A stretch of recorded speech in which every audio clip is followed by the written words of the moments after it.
আসসালামাইকুম এভরিওয়ান, কেমন আছেন? আশা করি সকলেই ভালো আছেন। তারপরে মাঝে চলে আসলাম আরও একটি ভিডিও নিয়ে।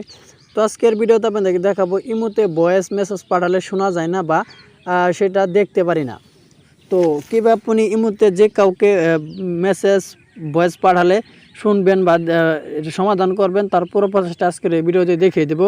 তো ভিডিওটা কেউ স্কিপ করবেন না, স্কিপ না করে সম্পূর্ণ প্রসেসটা দেখে থাকুন, তাহলে বুঝতে পারবেন।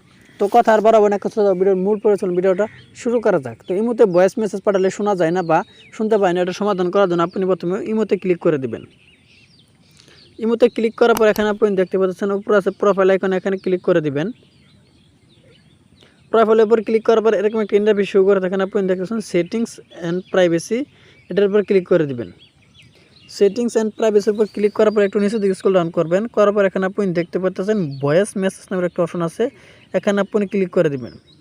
ভয়েস মেসেজের উপর ক্লিক করার পর এখানে যদি আপনার নো বডি করা থাকে, তাহলে কিন্তু আপনার যত ভয়েস মেসেজ পাঠাক আপনি কিন্তু শুনতে পারবেন না বা এটা কিন্তু শোনা যাবে না। তাহলে আপনি এটা কী করে দিবেন, এখানে আপনি দেখতেছেন এভরিওয়ান করা আছে, এই এভরিওয়ানের উপর আপনি ক্লিক করে দিবেন। এভরিওয়ানের উপর ক্লিক করে দিলে কিন্তু আপনার ইমোতে যাই ভয়েস মেসেজ পাঠাক বা ভয়েস করুক, সেটা কিন্তু আপনি খুব সহজে শুনতে পারবেন বা দেখতেও পারবেন। তো এই ছিল মূলত আজকের ভিডিও। আজকের ভিডিওর মনে ক্লিয়ারলি বুঝতে পারছেন। তো আজকের ভিডিও যদি ভালো লাগে অবশ্যই একটি লাইক করে দিবেন, আর প্লিজ চ্যানেলটি সাবস্ক্রাইব করে আমার সাথে থাকবেন। তো সবাই ভালো থাকুন, সুস্থ থাকুন, আল্লাহ হাফেজ।